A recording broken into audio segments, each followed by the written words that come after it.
Super Mind Stretchers. It's got a charm to it. Oh, it was a ripper concert. Yeah, it was awesome. Yeah, and Lucinda Williams, I didn't realize she was I didn't realize she was as old as I thought she was. I feel bad saying that. But she's obviously. I mean, she's lived. And she was really cool. She was so good, and she was exactly what I wanted. And that if you could take that band and put them in just like a sleazy dive bar in like New Orleans or something. And I'd heard you talk about her and the band beforehand. Yeah. So when they came on, I was like, okay, yeah. So Brendan's pretty excited about this. I could definitely appreciate it. Yeah. But she I didn't realize that she needed the assistance onto the walk. stage. And does she have problems with her hand? Maybe. It looked kind of like she had the thing that Bill Nye has, right. Which is not just, I don't know if it's arthritis or if it's like, how he's got like his hands are kind of fused. Yeah, actor, sure. Bill Nye, okay. His hands are kind of fused into a position. Right. And you see it in movies and they kind of they'll do things with his hands like in later movies because he'd be getting on as well. Yeah. But I was wondering, did she play an instrument? Like, did she play guitar or anything? Or did she always just be yes, at she the does mic play sing? guitar. Yeah. Because she didn't the other night, and I was wondering if she had mobility issues or something maybe. That's a good question. No, I hadn't looked. I'd only really knew one album of hers, but she played a fair bit from it, and like some other the singles. But I checked I just asked Spotify to yeah, put her on beforehand, but didn't specify an album or anything, and so it seems like it would played like a bunch of the stuff that she played. Yeah. There was that new song that she did, the Low Life. I was sitting next to our mutual friend Dan Brunner, and there were a couple of like Louisiana references in there that he and I just picked up on straight away, and we just look at each other just giggling. Cool. And it was just so good. It kind of creeps up on you, that song, and just like really drawn out, and Dr. John, I guess he was wrong. I was in the right place all along or something, and that's a reference to Dr. John's song. Yeah, right place, wrong time. Wrong time. So I was nerding out, and the last song before Lucinda Williams, Fanny Lumsden, I think. Yeah, I just caught the very end of hers. I thought they were excellent songs, and their harmonies were great. Yeah, and they were like super great stage presence. And then, I mean, Paul Kelly, like, how many times would you have seen Paul Kelly? I was trying to count. I think it's at least 8. So he'd be your favorite. Favorite artist, I reckon. Yeah. He just like the songs, the breadth of styles that he dabbles in.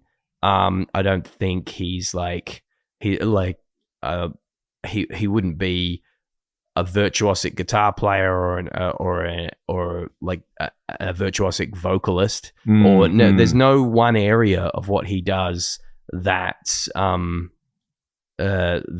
technically amazing. I was thinking that, watching him, because he plays his guitar, but he surrounds himself with an incredible band of which there's something that you can really respect about him, in terms of just, this is very cool. To be able to. He's the coolest guy in the room, and he always has been.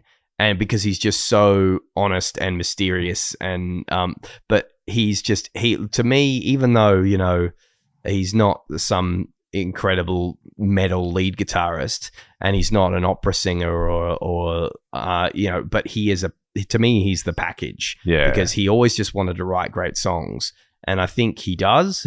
and like his voice, he's like he gets called the Bob Dylan of Australia a lot, but it's so fitting because his voice is just of the earth, and really distinctive. The way he uses it is just, and his phrasing as well. He's just, but really pleasant to listen to, which is, I know, super subjective, and I'm sure there's some people that wouldn't like his voice, but there's some people have just got really interesting characteristic voices, but you're like, oh well, that wouldn't be my preference to listen to that voice all the time, right? But like, there's something about his voice that's characteristic, unique, but also you're like, oh, I want to hear this voice sing these words, this song for this feeling, right? It all like goes together well. He's definitely like he'd be a desert island artist of mine because his like simple folk ballads are what made me pick up the guitar, like How to Make Gravy or When I First Met Your Ma. Those are the ones that, like, When I First Met Your Ma is like a sort of G to a kind of C sus thing, and then there's a D in there sometimes. And so it's like, and you kind of like, some of your fingers are kind of like locked down, like some of them don't move around a lot. So it's a good like sort of foundational, first song to it. And then I'm like, when I could, finger those chords pretty reliably, I was just like, oh man, I'm a guitarist. Yeah. And it was just like a huge thing for me. Yet then he's got songs like Darling It Hurts, that just are absolute balls to the wall rock and roll. Yeah. And they just dirty as and awesome. And then he's got cool kind of pop tunes, and then he's got like bluegrass album a couple of bluegrass albums that he did, and then like albums like Nothing But a Dream that are really kind of like cerebral. And then he's got poetry readings, and he loves Shakespeare, so he takes Shakespeare and he steals from here and he steals from there, and he's just all over the shop. Yeah. And so it's like whatever mood I'm in, there's some Paul Kelly to fit it. He's more like the Taylor Swift of Australia. He's like kind of, in that sense, he's the Taylor Swift of Australia. But and he loves Swiftie. He did a cover of Anti-Hero. Oh yeah, you could see that he'd be someone who would be able to really appreciate quality in any style or form. He's been a rap fan forever. Yeah, he's he loves opera, and he's just. I mean, his grandmother co-founded the Australian Opera Company, the South Australian Opera Company. Oh, right. I thought it was going to be a rap reference. No, I just... grandmother was actually one of the founding members of NWA. Freestylers. Yeah. But nah, he's like, give me an opportunity to take... give me an inch to talk about Paul Kelly, and I'll take him on. No, I'm sort of keen to just pick your brain about music tonight, really. An Adelaidean guy, so speaks to the heart of me. He grew up... He was like... He lived in like on Kensington Road. And and he was a Red Legs fan, and he went to Ross Trevor, and he comes from a big Irish Catholic family, sort of. So it's kind of like the parallels are just like for me, like personally, I just think he's got his own street now. Yeah, he does. Paul Kelly Lane. Paul Kelly Lane. But is that the one near the Jam Factory in the MRC, or is that? I don't actually know where it is. I'm trying to remember. No, that's Sia. Sia's got one up there. Yeah.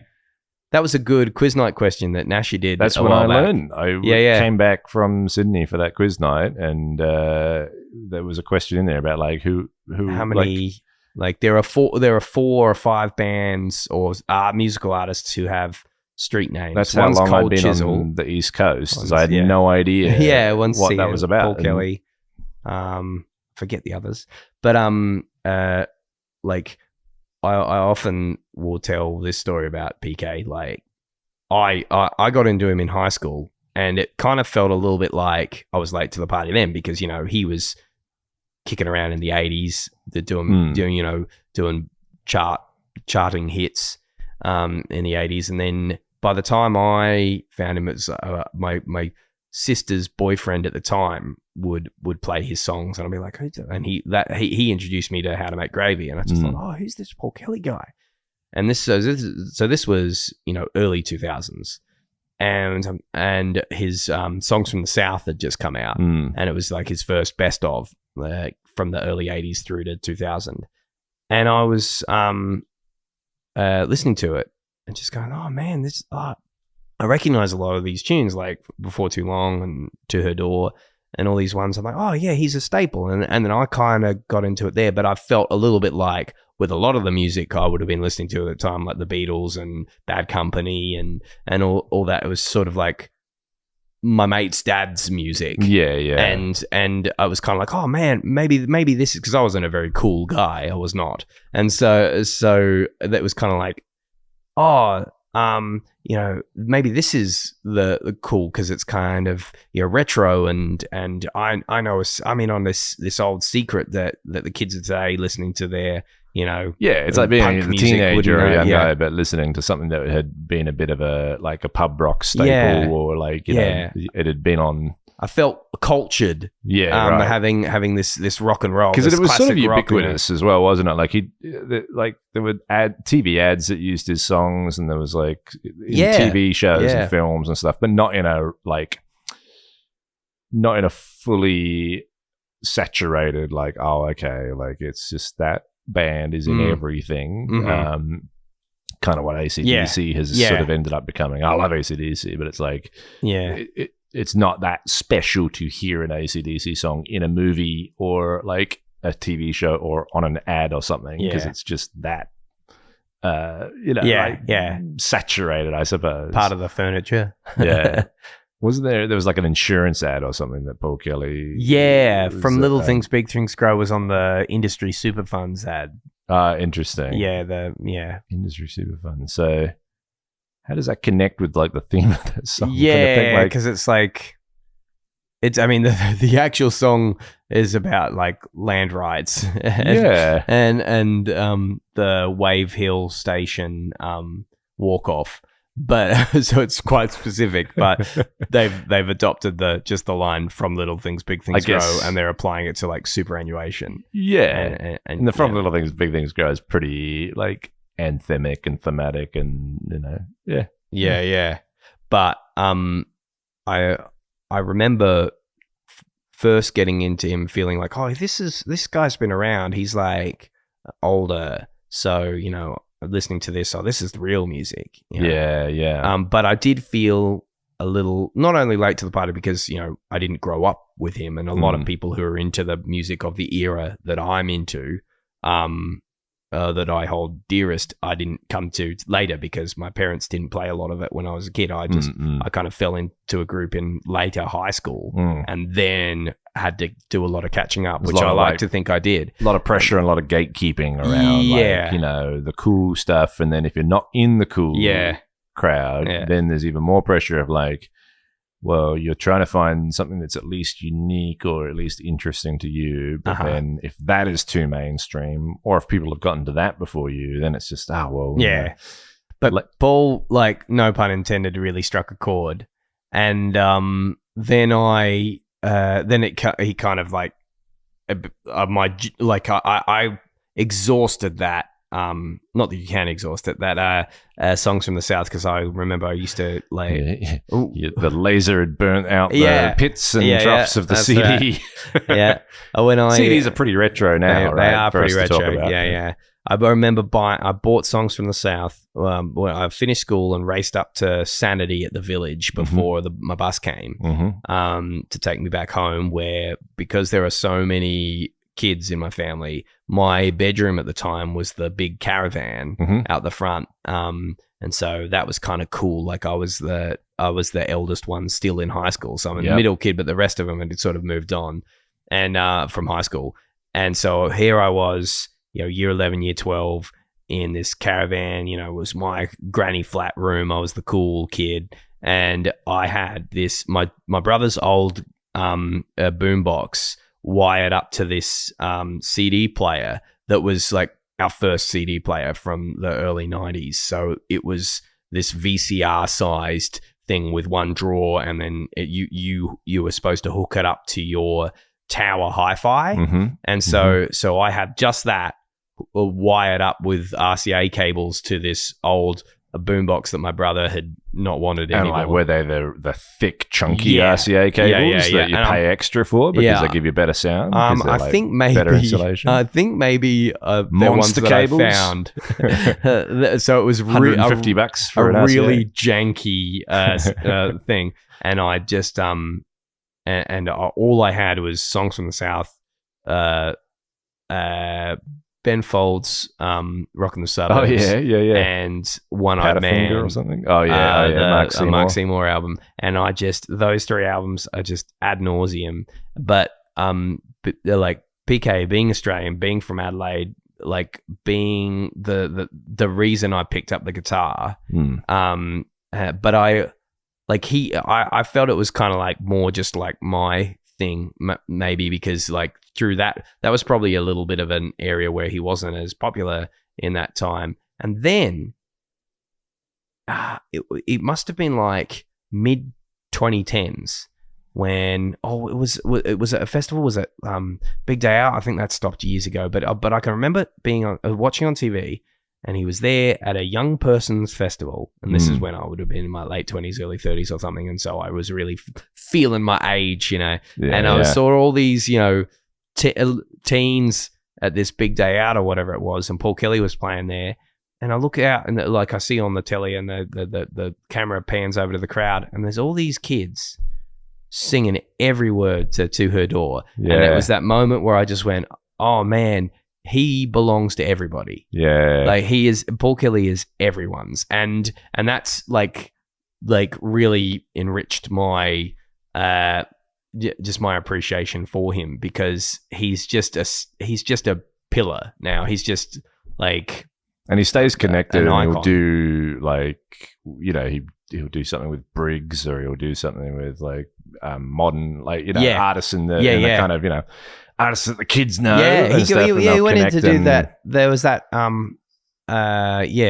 was it the hip hop version of Dumb Things that he went and did it like a version. With these 2 young hip hop artists. And there's these really cool hip hop dudes, and Paul Kelly walks in sort of like a casual suit and just kind of puts one elbow up on the guy's shoulder and just kind of leans in, and I'm like, how is he the coolest man in the room? He's pushing 70, and these guys are just like hip young Triple J types, and he just outcools the entire place.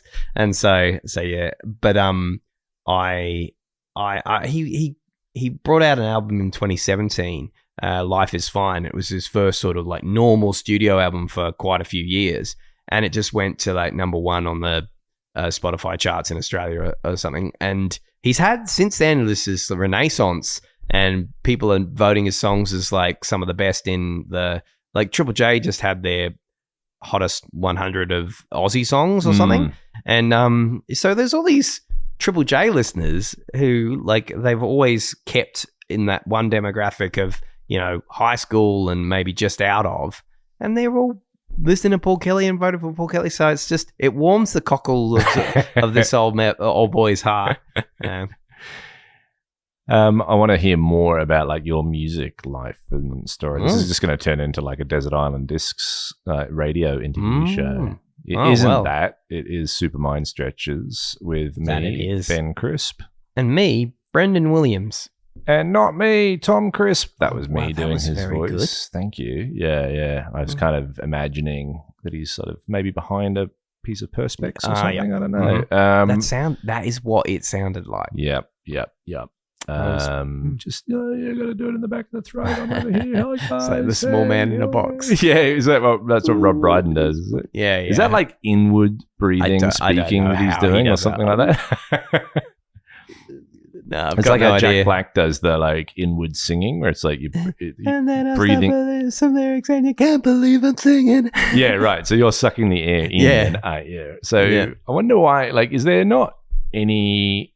We don't make any noises, do we? Normally, when you like just breathe air in through your vocal cords, is that right? That's a good question. Or I wonder if there are languages or dialects where they use noises or clicks or things like that. For me, it always kind of goes into a weird nasally sort of. Who's the singer, the lounge singer that used to be like? It sounds like this when I'm sucking my air in through my vocal cords. Oh, I don't know. And if I sing like this, I've got a very strange voice. I don't know, but I gotta find him. But I wonder why we only breathe out through the vocal cords. Maybe we could just start a whole thing. Maybe it could just be like, because that wouldn't get on people's nerves or freak people out. I put it out to all the listeners. Spend this week, just start talking like this to people. Why not? And hey, how are you going? How are you? It really starts to hurt after a while. You just have to do it with a straight face. Inward singing. I won't recite too much of that because it's got some naughty words. And they broke up on the same stage that we saw Paul Kelly. Did that happen in Adelaide? Tenacious D breaking up? We made a joke about that when we saw him because someone mentioned something political at the gig. I didn't think so. Was it Australia though? I thought it was Australia. Maybe it was Perth. It might have been. It might have been Adelaide. I don't know. But yeah, that was I was in Sydney. Unfortunate. Not touching that. Not touching that one. We could really get a bit of a morning radio vibe here. Like, I think because I'm looking at you with the headphones on, that's just what I'm feeling like. Yeah, I gave up on giving you guys headphones. I was bringing them, but then it's just like, well, sometimes they can be just more of an encumbrance. I think I trust you more with them. I feel like, for me, I would be encumbered. And I feel like I would overthink it. Yep. It's already like for me having the microphone in front. I just feel a little bit like I'm I have to be. I don't really need them, do I? I put them on. Oh, thank you. I put them on to begin with just to make sure that I'm getting an actual signal from you. But there have been times where that wasn't enough, and I wasn't getting a signal from you guys. And hey, you're getting a different kind of signal. I've been giving you signals all night, mate. That you have. Don't need headphones that big to pick them up. Yeah, I'm picking them up. Yeah, boy. But yeah. So we. I don't even know if we needed to retroactively introduce the conversation we were having because I feel like I saw you fiddling with some buttons mid Paul Kelly conversation. Yes, mid Paul Kelly conversation. And you saw Paul Kelly, I saw Paul Kelly. Yes. Tommy C saw Paul Kelly. He sure did. And it's taken us down this rabbit hole because you are a musical fellow. You are a multi-instrumentalist. You tour with bands. You have been known to stitch harmonica pockets into a vest. That doesn't fit me at the moment. Oh, hey, mate. Need to trim up. Need to get back on the health kick. Also, it's falling apart. You're doing better than I am, mate. In terms of dad bod mode, you just got to grow a moustache. That just takes away from no one questions the rest of it. Otherwise, I was thinking. After we were looking at those mustachioed photos of each other the other day, I just thought maybe I will like. You've had the twirly, beard. You got a real, all sorts of different kinds. I feel like you should do it. I feel like you should. You can't go your life without having silly facial hair. Absolutely, life's too short. Yeah, beard's too long. Moustache just right. Yeah, that's my motto. I've decided now. You always said that. Always, I'm always saying that. Speaking of moustaches, though, Paul Kelly doesn't have one, and no, he doesn't. He's doesn't have any hair on the top of his head. Nope. Has he always been bald? Not always. When he was kicking around in the 70s and early 80s, he still had it. I cannot picture him with hair, so I've only ever known him post hair, which I think helps though because that gives him a sort of ageless or like a born old sort of look in the best possible sense. Like, because if someone like a young man who feels like they've always been old, like Tom Waits sort of has that. Yeah. And I don't know if I'm just saying that because, again, we've only known him or I've only known him as an older man because I've come late to the party, to use your expression there. But, there's something in their soul is old. And so when it suits, it'd be hard for, maybe it is hard for people like Justin Bieber or the real babyface pop stars to, tap into or to be taken like seriously as having like, that old soul that you sort of want from a real deep and meaningful song. Whereas if you've got a bit of grit on the outside, a bald head, craggy face, a few wrinkles, a bit of, some character to the face, it lends a bit of credence to the vocals, maybe. Yeah. I'll pay that. Yeah. A man of the people, man of the earth. He's got street cred. So what else were you listening to? You mentioned those CDs that you would have had rocking the axles of the Caravan. Mm. What was it? Let's go back even further. Like, what got you into music, do you reckon? Well, your parents spinning vinyls growing up? There wasn't heaps of music at home other than, Dad enjoyed some classical music from time to time. Yep. Same. Played some like Irish music, but not like heaps. Probably the most music that got played around the house was like Celtic reels and jigs because the girls would do their Irish dancing. Yeah, I was going to ask if that had an Irish dancing kind of. And we watched before I got into music. Lord of the Dance. We watched. Video hits was a staple on the weekends. Mm-hmm. A lot of it I didn't really dig, but maybe some of it I was like trying not to dig. Because, what about Rage?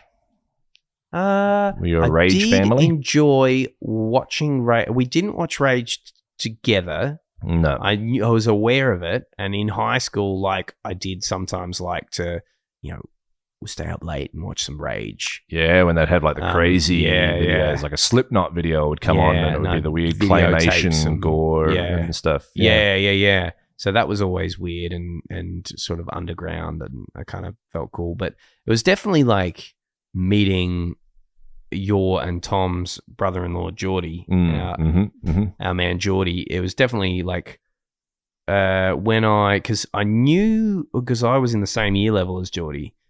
I knew him. I knew of him. We never really hung out.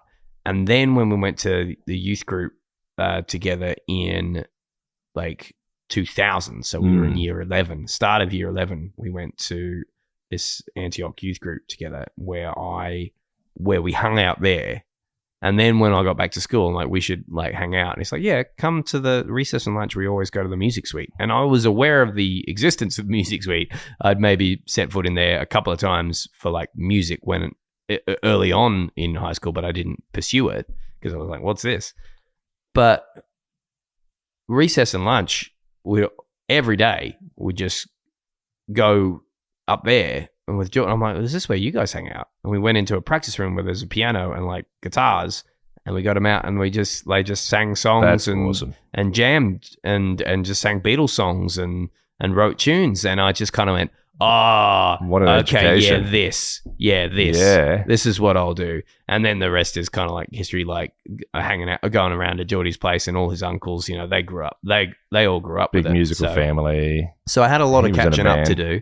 But it really felt cool, and I don't know. It's kind of cool to see. For as I'm kind of outing myself on this podcast about I hope these lads don't mind, but all like Geordie's uncles and these, like, having grown up on the farm, they were all like men, Yeah. They were all like men, but they would be brought to tears by, a Willie Nelson song, or an old folk song, and I was just like, it is good, right? I think there's something in that, especially the Australian male culture and coming into contact with like the pub rock of the 70s, and it was a passion that wasn't nerdy. It was like and like they were like just sport. Sport allows you to kind of get excited and express emotion, like especially for men, especially in like an Australian kind of male culture. And then music is the other side of that. But the stories, though, were like stories of love and appreciation of the world and beauty. It was something beautiful. Like sport is, you can get passionate, but like the point of the music was that it was beautiful, and these male role models of mine were unabashed in their celebration of this beauty. Yeah. And that was, I think, I'm only just like unpacking this now, but that was huge. Yeah, absolutely. Yeah. It's so interesting, isn't it, that that's a place, and society where it's all right, you know, you see men get drunk and put their arms around each other at a wedding and sing along to like a love song or a pop song or something like that. And it's a release of stuff. And they were never not appreciating music. Like there was music on all the time, and there was like they would always talk about it and share it. And I just thought, like I don't know, I'm probably making it sound too calculated and organized now, but it was just kind of like the vibe that when we're hanging out, we're probably just gonna celebrate music, and I'm like, and I didn't see that ever getting turned off. And I'm just like, that's awesome. Like it's not like my folks were anti-music, but there was so much noise in my house, and so much audio to that environment. And you know, mum and dad didn't play music or anything, but I think I always liked it. I think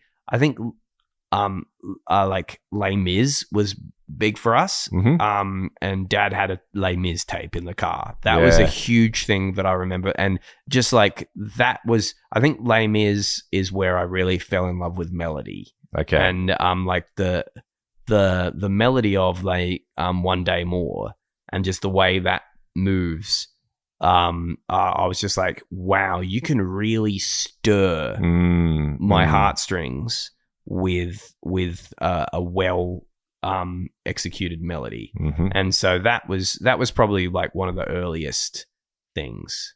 I can remember watching movies and being moved by the music in movies, and when my friends at primary school would play piano, like I never took piano lessons or everything. When I saw them play piano, I was like, I want to take piano lessons, but probably wasn't going to happen, and I probably wouldn't have done it. So that was probably the right call because I wasn't ready. No, you were like me. You wanted to be able to play piano. You didn't want to play. You didn't want. I still want to be able to play piano. But he would play like in one of his recitals. One of the better kids was playing like The Rose, like and that really moved me. That's a beautiful melody, and so I think it was earlier than meeting people who could do it and hanging out with people who could do it in later high school. It was earlier than that I started to have opinions about music, but I never took it. I thought I could sing. I was like, I think my voice is okay. And whenever I was in choirs in school, or the mandated primary school choir, I was like, I can hold this tune. I can tell that person's struggling and I'm not really struggling. And this kind of came that just I was a struggler. I got told to just move my mouth. And my mum got told the same thing. She said, like, it's a famous quote in my family. Like, mum was able to, you can be in the choir, and you can, as long as you just move your mouth and don't make any noise. Yep, must be a classic music teacher trick. That one. Yeah. But it was so brutal. But I can remember in choir in primary school, we sang that song from the American Tale, the Fievel, somewhere out there, underneath the pale moonlight. Well, that's interesting, isn't it? Because you get as a kid, you get exposed to a lot of music through, like Disney music is, because especially the era we grew up, that would have been like it was very Broadway musical style. Big lofty kind of songs, and kind of like they kind of modeled that like 80s 90s era of Disney songs. I think they were big Broadway songwriters, and that was kind of the golden age. I was just thinking about that today. What was like Beauty and the Beast, man. Like, that was the music real, and that was the songs and that. Wasn't that like one of the first Oscars for an animation or something? Like, maybe, or I think there might have been one of the first Oscars for a film with 3D animation, right? Maybe. Or they might have even made a special. They might have even won a special technical Oscar, right? Because the ballroom scene. Yeah, this is slightly before Pixar, I think, as well. The ballroom scene was one of the first fully 3D generated. 3D rendered scenes in a film. When was Beauty and the Beast? Was that like 92 92, 93? I'd say so, yeah. And then, so Toy Story was like 95. Yeah. So that was Pixar's first feature. Yeah. And then music in films kind of took a dip for a bit because then everything became... in kids' films, I mean. Yeah. Like suddenly you had like the rise of Pixar and kids' animated movies being a musical kind of moved away for a little bit. And now it's like come back. Yeah. I think Frozen was like, coming back with a vengeance. Yeah, like right. The musical. Yeah. But yeah, like I think unless you had a musical family... Like we had very eclectic music playing. I'm pretty sure. Like my parents liked music, but the thing, like the cassette tape or the record, you'd end up finding. Oh, there was definitely a lot of Cat Stevens, which is a good dad staple for like dads of people our age. And then weird connotations with that. I love Cat. You mentioned like melody again. Yeah, like the melody of Father and Son is one of the greatest melodies. Like it just rises and falls, and and then knowing Cat Stevens melodies because we also grew up in an era where both you and me, like big Irish Catholic families, met at a Christian youth group or hung out at a Christian youth group, but also went to church. So church choirs singing and church music. But for our generation, I don't know if it was the same for you, but like church music that was trying to be more modern. This is like post Vatican II. So where our parents might have gone to church and they were probably still speaking Latin, maybe slightly after that, we were going to church and there's like guitar music being played in church, but they're singing a hymn to the tune of like Moonshadow or something like that. Sure. So real weird kind of blurrings in your head of like, okay, I know that melody of this 60s folk pop song, but it's now being like retranslated by the modern catechistic interpretations. All the best churchy songs are probably all like Baptist and Protestant churches. Wouldn't that have been a different thing to have done the Johnny Cash and all the Heavenly Highway hymns book and all those you see why those white boys like Elvis and Johnny Cash and stuff had their minds all those blown gospel going to the tunes and stuff. Whereas Catho music is pretty dorky. There are a few exceptions of sort of standard Catholic church sing-alongs that I do think still slap. But here we go. Now we're really in the AM radio talk show. So what's your favorite hymn, Brendan? Oh, well, special mention to Here I Am, Lord. Thy Word goes hard. One bread, one body. I mean, can't get enough of that. There you go. But there was a lot of music in that youth group, and so like that was like your live music fix was like when we were kids was it had to either be a church band when it was like if you went to the morning church, it was the choir. And everything was very impressive. You could tell that, okay, this is a group of people that are practicing singing, but then it's very like, what is it about church music or church choir or music? It's got to have a sense of importance and resonance to it, doesn't it? Yep. But then you go to the afternoon service. It was like the young people were playing the guitars, and there was a drum kit sometimes, and so that was very cool. Yeah, right.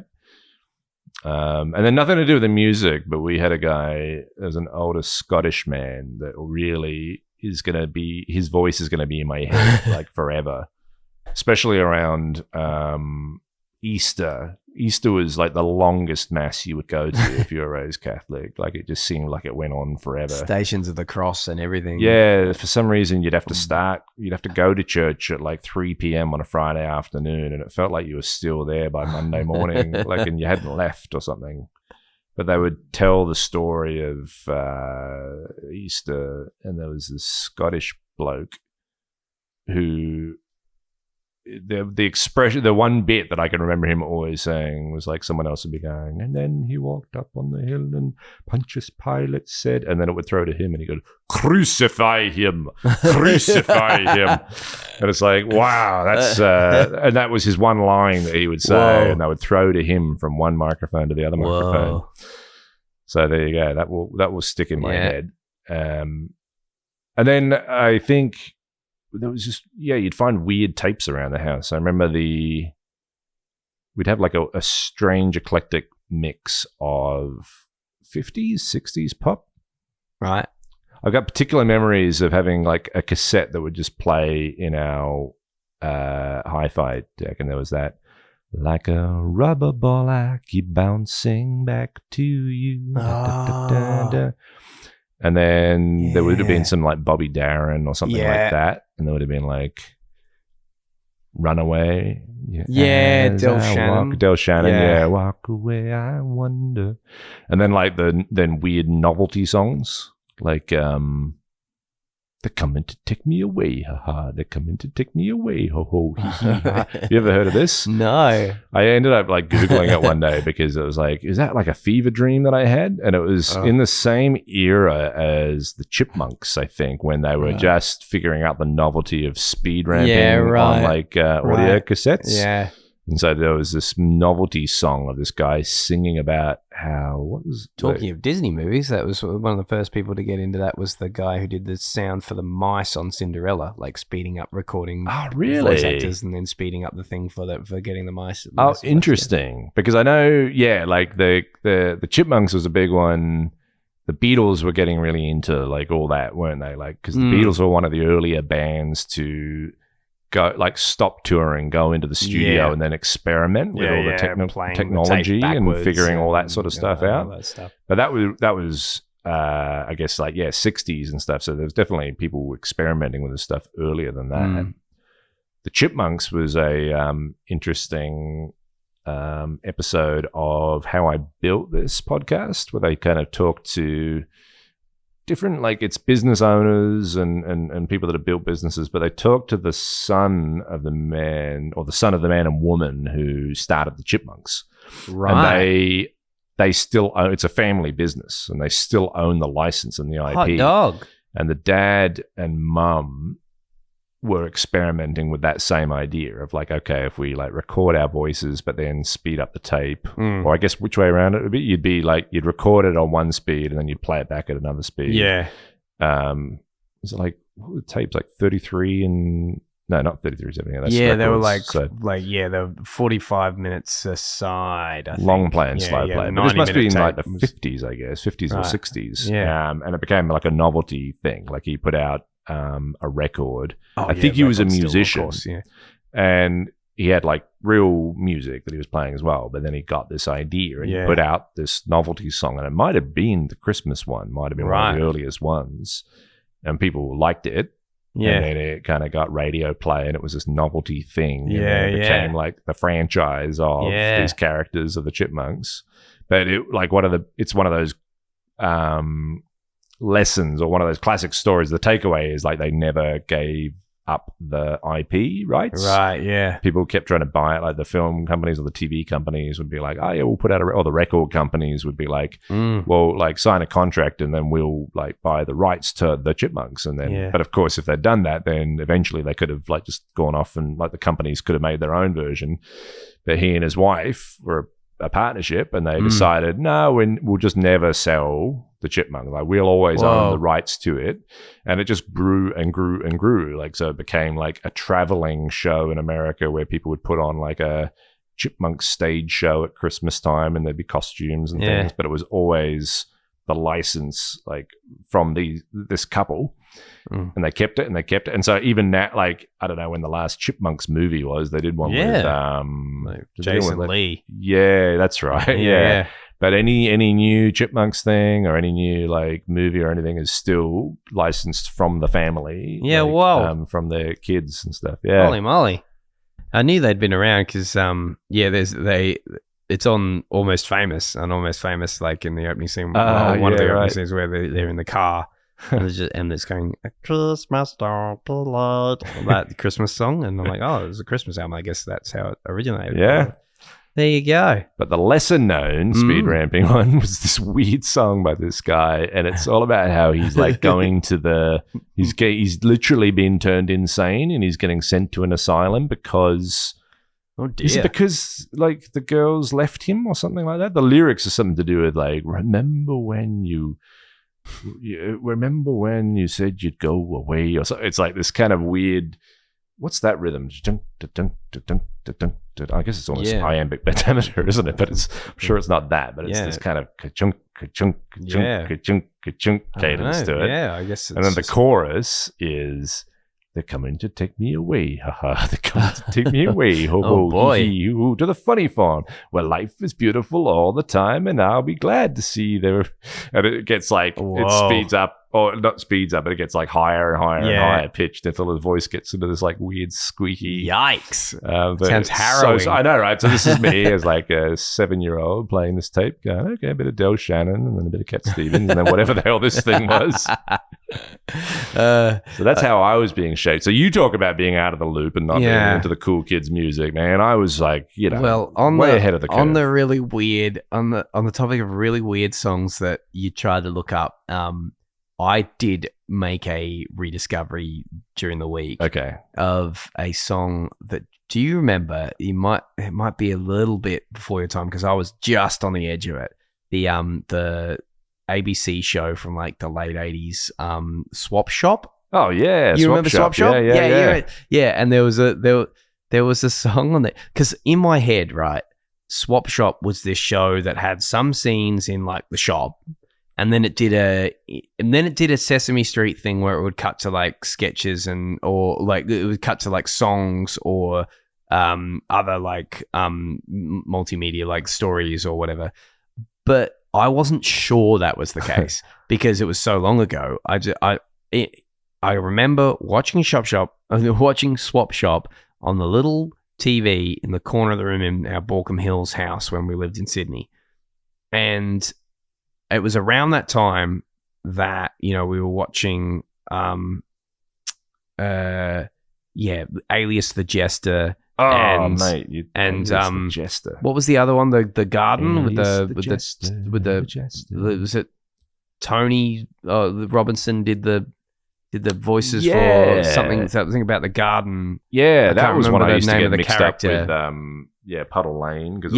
Puddle Lane. Like those were the shows we were watching, and so I thought maybe I was like mixing two ideas in my head, but It was when I was at work the other day and I was out the back and I was just going, yeah, or something because I was in a good mood. And then I remembered this song from around that time that was on a show and that it was called Yeah. And the idea was like there were all these cool looking 80s kids in jackets, in denim, that were like washed, like distressed denim, just like kind of like nodding, just going, yeah. And I remember being in on the joke because the joke was they were watching this cool video clip of this song called Yeah. And all it was were these kids just turning the camera going, yeah. And there was a beat underneath it. Recovering from, I was singing to myself, yeah, because I was just in a good mood. Sorry. But I was thinking, because in the show, they were watching this thing and thinking, oh, kids today, what passes for music nowadays? Because it was these, and so I remember thinking, so it was kind of like a parody of what crappy pop music was like. But in my head, that was part of Swap Shop. Like they were watching it in Swap Shop, and there was this other song that I knew from around that time. My dad used to sing it. There was a clip for it. It was very silly. The guy had a leather jacket and he was, I don't want a pickle. I just want to ride on my motorcycle. I don't want a tickle. I just want to ride on my motorcycle. And I don't want to die. I just want to ride on my motorcycle. and I just remember, and I thought I would really like to find these songs like Yeah and I Don't Want a Pickle. Like they might be part of Swap Shop. They might be completely separate. They might be separate from each other. I had no idea. But then I was just at work and I thought I'm gonna YouTube search Swap Shop, and I did. And the pilot episode came up. I'm like, oh, well, they got the pilot episode. I just put it on in the background. And it's a cooked, like, kids show. Some of it was really funny, actually.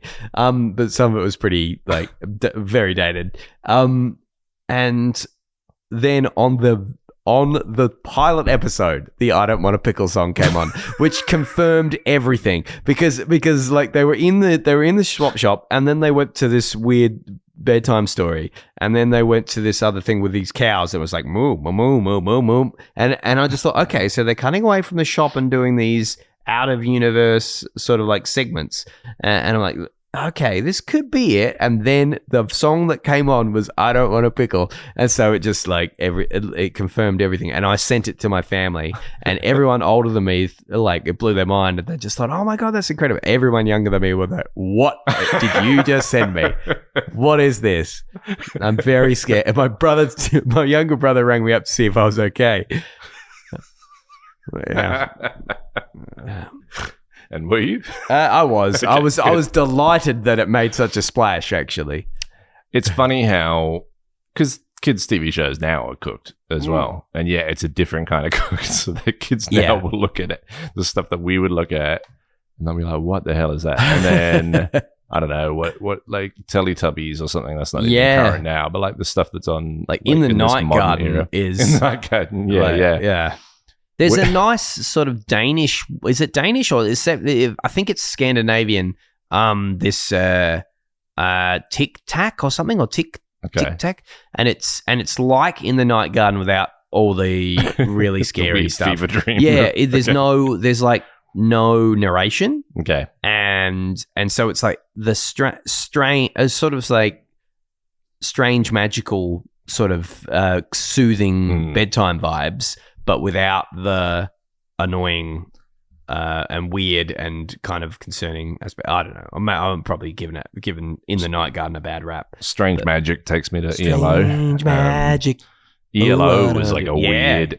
I reckon you introduced me to ELO. I must have, because I think either Dan Brunner, aforementioned, put me onto that, or maybe another high school friend. But it's one of those things where, if it comes at you from an angle where it's like, okay, this person's introduced me to this band or this piece of music, they really like it, I've not heard it from anywhere else. And then, like, especially in that era, it's like, well, that's all I've got access to now for the next week. So I'll just listen to that on repeat until it's just buried into your brain. Yeah. So, I would have just had probably 2 or 3 ELO, like, records that would have we just were been cool like with on, that. Yeah, that absolutely. was fine. And it's like I had like one season of The Simpsons on DVD or something when I moved out of home, and I know that season of The Simpsons so well, I didn't get sick of it. And we felt lucky. We felt lucky, didn't we? Yeah, we were happy with that. But now, like, I will spend 20 minutes scrolling through Netflix, not being able to decide what to watch. I was blowing Harry's mind, my 4-year-old, trying to explain to him that when I was a kid, you couldn't just put on any show that you wanted anytime. You had to like wait for it, and then and you couldn't pause it if you had to go to the toilet. You had to like time your toilet breaks with the ad, and you had to just, if you came back, it was just still playing, right? But swap shop. We used to play swap shop in our house. We used to swap our toys with each other as well. There was like good music in kids shows as well. Like there was who did was it the Pointer Sisters did like 1 2 3 4 5? Oh yeah. 1 2 3 4 5 6 7 8 9 10 11 and 12, the Sesame Street, because there was the Oinker Sisters or something on and they did I got a new way to walk I got a new way to walk, and I can't remember that. Some of that Sesame Street, music, and some of the sketches on Sesame Street. What about like Cereal Girl? Like I parody. said I'll taste it, I'll give it a whirl, and now I am a cereal girl. and let her be, let her be, let her be, let her be. And what was the other one? And all these dogs singing, I get by with a little yelp from my friends. Ooh. It's hip to be square, and they just did a music video of a square singing it. It's hip to be a square. They did a square. Yeah, it's hip to be a square. But I must admit, most of my like journey into musicianship and journey into like being a music fan would have come from hanging out with the Binkies and everything. But I'm trying to think of like where I was before that, and I have neglected to mention my sister Claire, and no discussion of my origin of music appreciation would be complete without mentioning that being in a room next to her, like when the door was open, and like the Whitlams and Powderfinger and Cake would like flow in from her room, and Melody again, the Whitlams' Charlie No. 2, I think it is, off the Eternal Nightcap album. The you can't afford it now, you can't afford it now. There's like 3 different movements in that song, or 3 different vocal melodies, and they're all so beautiful. Like I'm like a little dog feeding on the scraps you find. You buy now and pay later. But if you don't believe me, I don't believe in you. Like every different, like it changes. Like it's not like the same pattern, but each different, unique, distinct part is really beautiful, and the melody really spoke to me. And then Powdies and Cake and all the, and this is when I probably wasn't in high school yet, or at least very early high school. And Claire was like listening to Triple J, and she was my cool older sister who was like listening to all this stuff. So that was before I'd ever picked up a guitar or anything, and I was like, I think I like this stuff. Yeah, so, the older sister influence. I owe Claire a lot for sure. And you're at such an impressionable age when like anything emotional seems like massive, deep and real. It's like so in a hard. movie or in a TV show or a book, or if it's music, it's like it's the same as like having a crush or falling in love for the first time. It's like this is like, what everything, is this? and this is this. I'm feeling this more deeply than anyone has ever felt anything, and no one could understand this. But then a song, my mum and dad. Yeah. But then a song like slips into your brain, and it's like this, whatever this is, understands me, and I understand it, and I've got this cosmic connection with whatever this is. This song's about me. Yeah. You can see why, like rock and roll, and like in the 50s, and this idea of the intersection of it's when they it's when the word teenager came into use. It was like the 50s, like they didn't really have a word for what that space is in between being a kid and being an adult until like the 50s, and it's like this idea again of pop music, was appealing to kids of that age, and fashion and movies, and just like the idea of popular culture coming out of World War II, and then into, all right, we're back at home. Parents have got money to spend on television and music and things and stuff like that. And the kids don't want to have it. Like the kids don't want the stuff that the parents like. They want something new. They're looking for something new, and here it comes. Yeah. We were just talking about the invention of transistor radio the other day with my dad, and how he was telling me his first story of when him and mum were going out, and they bought their first transistor radios or something, or when he was he just a teenager, because I don't think he could have them when he was a kid. I don't think they could afford them or whatever, but I think it was in the early 60s or the 60s when he first saw. No, he had one, and then he went and it showed him to some family who had never seen them yet, and they blew their mind. Like, what do you mean you can have a radio in your pocket? And he was talking about the leather case that it came in, and that was I always think that must have played a huge part in the whole the counterculture movement of that, because you could have your sneaky transistor radio under your pillow, or you could take take it to the picnic, and you could take music with you, because until the invention of the transistor radio, the tubes and the size of these radiograms and things that were in the household, they were pieces of furniture. They weren't going and they weren't anywhere. in cars either until the transistor. No, that makes sense as well. I don't think. Yeah. In your car. I mean, so that was... Maybe they did. I don't know. But I associate the idea of like having a radio in a car with like the 50s onwards. Like, you don't sort of think of it as being prior to that. And then again, the idea of car culture, kids going out in car, like American Graffiti, that movie, like is, I know it's from a later era, but it's about like the 50s and about this idea of, you know, your car with the radio in it, with the music, with a couple, you know, like a young couple in it. Or that romantic kind of imagery. Teenagers. To that. Young people. Youths. Here we are as we sit on our podcast where we talk about an old science show from the 1970s. Speaking of which, shall we? We should be looking at something. I mean, look, I mentioned it before, speaking of moustaches, and here I am looking at these thumbnails. Is it in full force? I'm just going to pick the most mustachioed. The most mustachioed one I can see. A very. I approve of that way of. This one is selection. called "Put the Egg in the Bottle."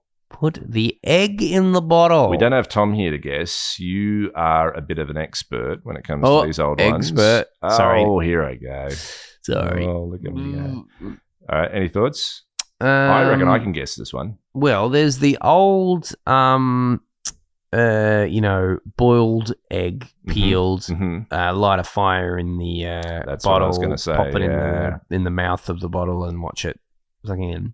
I reckon that might be it. But if this is the one I've seen, it might be a different one. It might not be. Okay.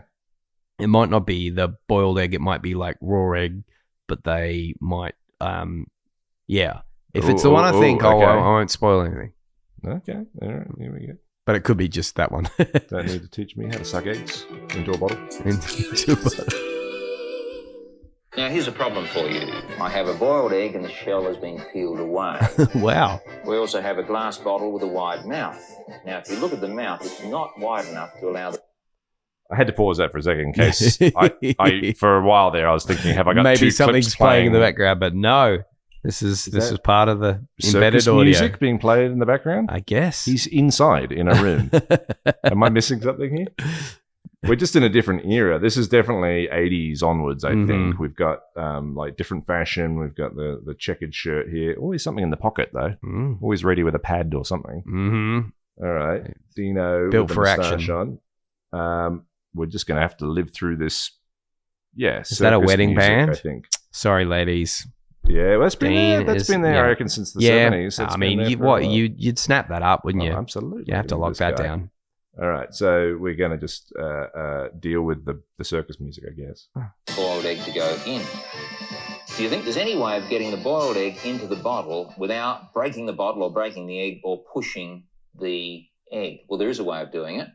Here's what you do. You strike a match and light a little piece of newspaper like this. Place it into the milk bottle. We're just in his house. We're just in I guess so. A kitchen. Boom. In it goes with a resounding pop. But boom. why? When the flaming newspaper went into the bottle, it heated up the air inside it. As the air slow up, motion expands. replay. So a lot of the air was pushed out of the bottle. Now, when the egg went on top, that sealed the top. Then the flame went out, the air cooled down, it shrank, and because the air inside was shrinking, it meant there was less pressure inside than the outside atmospheric pressure. So it was actually the air outside, the pressure of the air outside, that pushed the egg in. I used an old-fashioned milk bottle there, and you can buy them at second-hand stores. But if you don't have one of those, you can use a small apple juice bottle or orange juice bottle like this, which has a fairly wide mouth. Oh, boiling the eggs and getting them just the right size is messy, so you can make fake boiled eggs if you like. That's just a water bomb balloon. And you can adjust them, make them any size you like. Now, this is ambitious. I have a smaller opening this time and a much larger fake egg, and I'm going to try and get that egg into this bottle. So here we go. Goodness me. Once again, I'm striking the match and lighting the paper. Once again, the flaming paper goes into the bottle, and the egg goes on top. Whoa. I was just waiting for that noise. Sounds amazing. How do you get them out without breaking the bottle or the egg or the balloon? To get the egg out of the bottle, you need to increase the air pressure inside the bottle. And one way of doing that is simply to sit it in the neck, not all the way down, blow air into the bottle as hard as you can, then get your head out of the way, tilt it so that the egg comes down into the neck, and air pressure inside should do the rest. Here we go.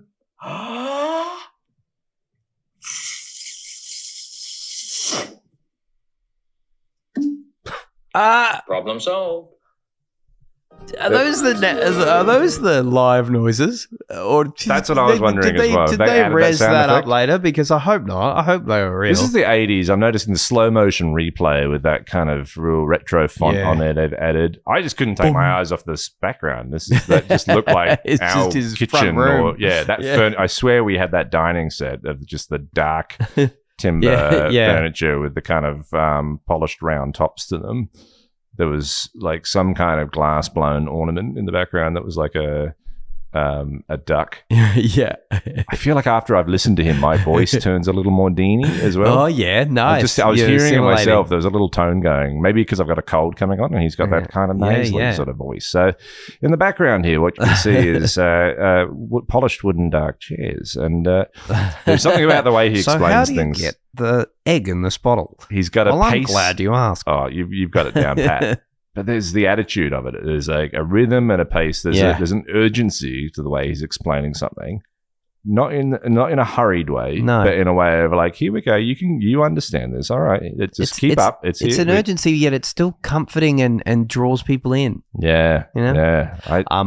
I tried to get a bit clever when you said getting an egg in a bottle, and I was like, now everyone thinks it's going to be the classic light a fire in the bottle and it sucks the egg in thing. Which it's going to be but it totally was that. But then you thought it could have been another thing. I thought it could have been another one, which I will spoil now because maybe we'll get to it. But they visit that thing and they say it's not actually this. It's getting like an egg that's not boiled, and they soak the egg in like a vinegar solution. And it kind of takes away the calcium, and then you're left with like this membrane that's like an uncooked egg, but it's kind of squishy. And but it's not actually going to spill out anything. I remember doing that one. Yeah, cool. I reckon we did this one as well. Anything that involved like a bit of fire and stuff. Yeah. Though I thought it was going to go up then when he sets a piece of newspaper on fire. Because I thought he was going to like tilt the bottle and put it in, but he just like puts the cavalier. Maybe this is why they made him do it at home. He's so brave. Hey, Deane, if you're going to do another fire one, we're doing it at your house, not at the studio. Okay, we know what you're like with the matches. Which raises the question of why he was at home in the first place. Was the studio there? We've got to get someone on, like, from the show. I've been wanting to get people on. Or was the studio victim to one of the previous fire experiments? I know, right? And that was definitely a flash forward in time. That clothing, that's taking me much more to like Dad's cupboard. Needing to borrow a formal shirt. Yeah, that would have been a smock. Like that shirt, that shirt is 100% a smock now. Yeah, you're wearing that backwards and it's covered in splotches and stuff. Yep. The baggy fit, the sort of, no sort of tailoring or anything. Everything had to be like box cut baggy fit for some reason. Mm-hmm. You go and watch TV shows from that era, like the 80s and 90s and stuff. Man. Seinfeld or any of the shows. Friends, like, why are you wearing a shirt that's that size? Like unfitted, buttoned all the way up to the neck with a collar, but no tie or anything as well. Really interesting. Yeah. Again, not that I had any sense of fashion to go along with my music taste. Like, there's absolutely no sense of fashion. Yeah. To the extent of course, I was a dork, but like just an odd, unpredictable dork as well. There's definitely a photo of me at my like third birthday or fourth birthday where I'm wearing a shirt and tie because I thought that's what you do at parties. You wear a shirt and tie. Yeah. But it was definitely a tie with like the elastic. Yeah. Not an actual tied tie. Yeah. I remember my first when we first moved to Adelaide. I think my first year of school was at St. David's, and I had to wear the stretchy tie there. I had to wear a tie. But it was the boingy fake tie. You're good at tying a knot. I can do a Windsor, half Windsor, a double Windsor. Yeah, I can do those. I've never been able to do a bow tie. I feel like that's something I should be able to do, but I've never done a real bow tie. What's the deal with ties in terms of like trying to do a double Windsor? What am I doing wrong or like a full Windsor where like am I just buying ties that are too short? or is my torso too long? Do I need do I need to go to like the Donald Trump section of the tie store and get like the extra long I don't know thing? Okay. I don't know. I was looking for answers here. I often have to, retie a tie a couple of times because, every tie is different. And they've got that stitch on them that you think you might be able to like line up the edge with, and it gives you some indication of how long you need to leave it for the knot. But I mean, the thickness of the tie plays a part as well because it makes the knot, you use more of the tie up in a thicker knot. I don't think last times I've been wearing, maybe I've just still got like children's size ties from when I'm a kid. Maybe I never bought an adult tie because I don't know the last time I was able to get the short end of the tie through the little loophole in the back. Yeah. It's just never quite lined out properly. No, it depends. Am I supposed to be able to do that? It depends on the tie. Like sometimes it just doesn't make it all the way down there. Sometimes it does, and it's too long, and it's too much. And do I want it to? I don't want it to end before my belt. You want it to be touching your belt. Yeah, touching your belt buckle is like the little the pointy end of the tie. You want to split the G. Is that appropriate? Yeah, sure. Sure. Is that what the cool kids are saying?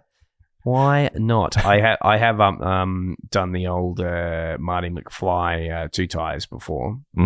I developed a way in the early 2000s to because with a Windsor you kind of go over and around, and then the last thing you do is come up around the back and down through the sideways bit. Okay. And so I figured out that if you did two up to the point, like, because in 2015, when the 2015 Marty comes home, he's wearing these like two ties.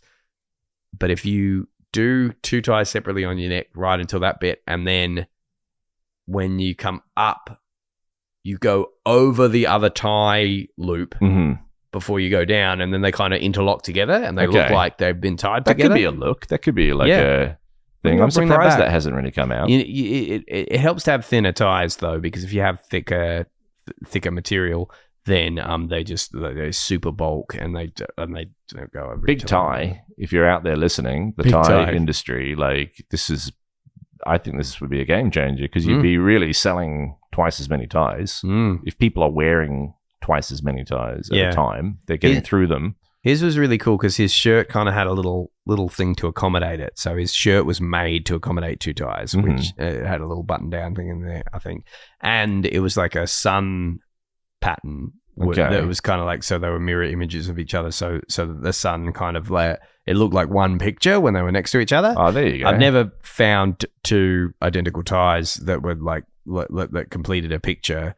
But I've just gone monochrome. What if we did that? That could be a business idea. Yeah, the left side and right side ties, and then you could mix and match them. You wouldn't have to wear them both at the same time. Like you could wear one and I could wear the other, and we could just stand next to each other. JB Smoove, the comedian and the actor, he wears bow ties, and he talks about a thing of like people who wear bow ties, guys that wear bow ties, like swapping their bow ties out on the street. Whoa! Have you ever heard him say that in an interview? No. Where he talks about like you're wearing a bow tie, they're wearing a bow tie. You see each other. It's like if you like each other's ties, it's just kind of like a code. It's like a tie code thing. Right. Like, all right, we're swapping ties, and you just swap them right there and then. Okay. I wonder if. I wonder if he's making that up. I mean, he almost certainly is. I mean, if it were JB Smoove, like you would. It's an interesting idea, though. I feel like he could convince me other to swap my articles of clothing. Yeah, no, you wouldn't want to swap. Hats? I was thinking hat, but then even then, hats. It's a little bit personal. The good thing about a tie is that it's usually like it's kind of being worn over another article of clothing. Pocket squares. You could swap a pocket square. Yeah. But your pocket squares often match the tie. Exactly. So what are you going to do there? And people pocket squaring out, like, I mean, if you're bow tying out, maybe you're pocket squaring out as well. You might be pocket squaring. I do, I've always admired that, like, formal casual look. People that are just out and about, more dressed up. But, they're obviously not going to a formal event. That's just their look. That's just how they're doing it. You've had looks, you've had styles over the years. I've moved through some styles. Yeah, same as the music kind of thing, moving through. Were you a big No, you don't have an older male sibling though, do you? So yeah, Ryan is older than So me. yeah, you do. I was trying to think. Yeah, of course he's you a do. lot Of course cooler you do. than me. So I was trying to think about like the hand-me-down situation. Mm-hmm. Not that you couldn't also have hand-me-downs with older female siblings, but most of my fashion as a child was inherited.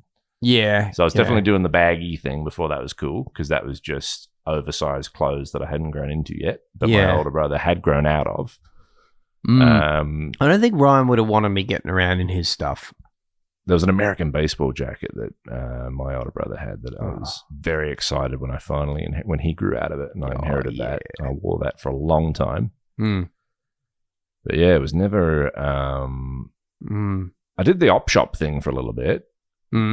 Because, didn't have the money for actual fashion clothes, but then you could do the op shop thing. That's where the harmonica vest that you mentioned earlier came from. There you go. So we were on that train before Macklemore kind of, made that into a trendy thing. Before it was cool. Yeah, yeah. Not that I was getting cool things from there. No. Again, I'm pretty sure it was the equivalent of my 4-year-old self wearing a shirt and tie to the birthday party. Sure. I think it was just like old jackets that had that op shop smell to them, and if you couldn't afford an actual brand new jacket, you weren't going to go out and pay for the dry cleaning to get rid of the op shop smell, which is a particular smell. So you just have to hang around op shops all the time, and people say, well, that's your mostly jacket, where I was anyway, so your jacket smell? It worked out fine. It's just the shop that we're in.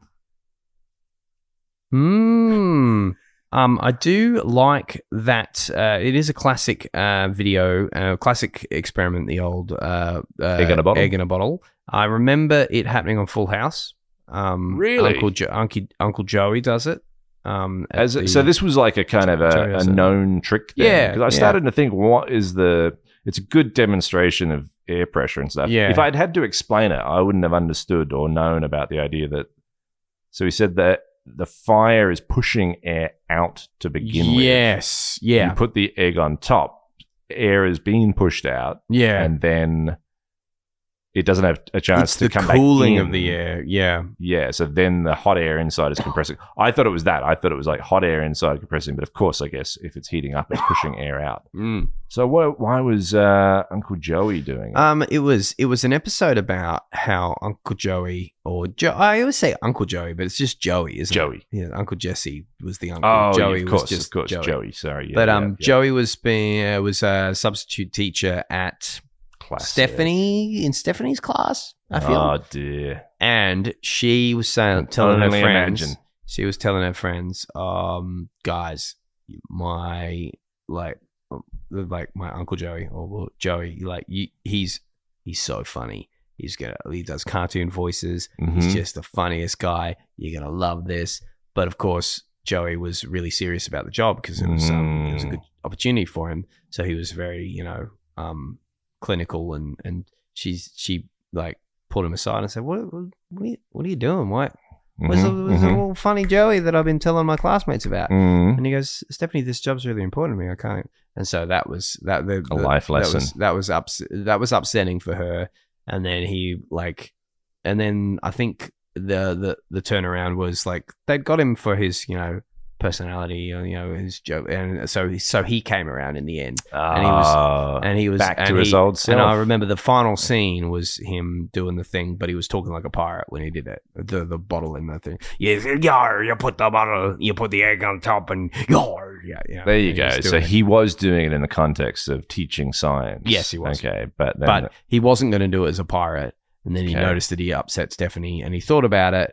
And he thought, you know what? I will be classic. Everybody loves Larrikin Joey, and I'm going to teach this science, but I'm going to do it like a cartoon character. Now, if Alanis Morissette had watched that episode, would she still have written "You ought to know about him"? Because maybe that might have brought her around. Maybe. She might have been having a similar experience. Shame, really. Shame that she didn't. That she skipped that one. She maybe stopped it halfway through and thought, "Oh, he's not being himself. That's sad," and then turned it off. And she didn't realize that he did come around. And maybe she saw it and she was like, "Isn't it ironic that he is not being his funny self? Yeah, and that's what he's known for normally." I wonder how I will bring this into a thing. You know, we've had Full House, we've had music, we've had but I think that's what it is. I think the theme that we've been kind of touching on is just our musical origin stories. One that I didn't mention from the Sesame Street eras was Teeny Weeny Super Guy. Heck yes. I'm just a teeny little super guy. Oh yeah, that I used to love because they did the stop motion and he went into the bench. Yeah, the glass kind of went down. Slicing the glass. Yeah, and, they must have been. And I wonder if they used the same glass because they would have had him painted on the side. of the glass, wouldn't they? Yeah. That was good. That was impressive. And you know what I loved about that? What? They had those corner cupboards. Yeah. That span around 360 and I just thought that was like it wasn't a cupboard door, it was a false door. Yep. But it was it was like a Lazy Susan turntable thing. Yeah. I just thought they were the coolest cupboards. That was when you knew one day you would work for Howard's Storage World. That's right. That's right.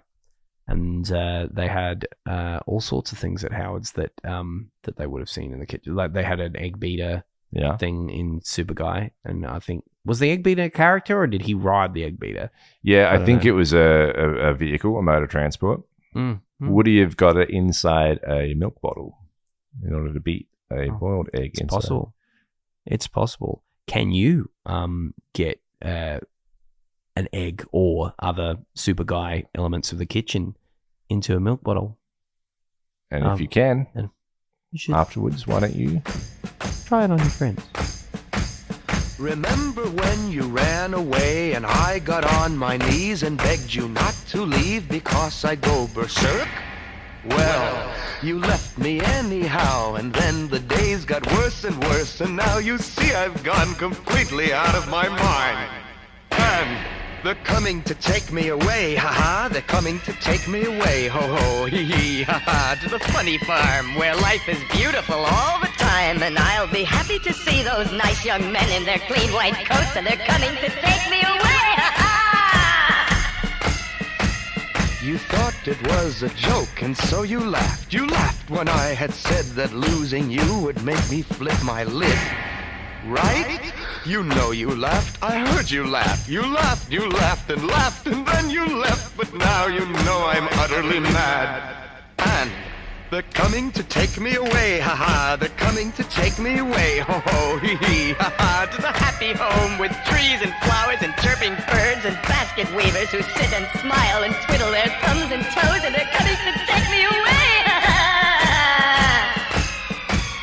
I cooked your food, I cleaned your house, and this is how you pay me back for all my kind, unselfish, loving deeds. Ha? Well, you just wait, they'll find you yet, and when they do, they'll put you in the ASPCA, you mangy mutt. And they're coming to take me away, ha-ha, they're coming to take me away, ho-ho, hee-hee, ha-ha, to the funny farm where life is beautiful all the time, and I'll be happy to see those nice young men in their clean white coats, and they're coming to take me away, ha-ha, to the happy home with trees and flowers and chirping birds and basket weavers who sit and smile and twiddle their thumbs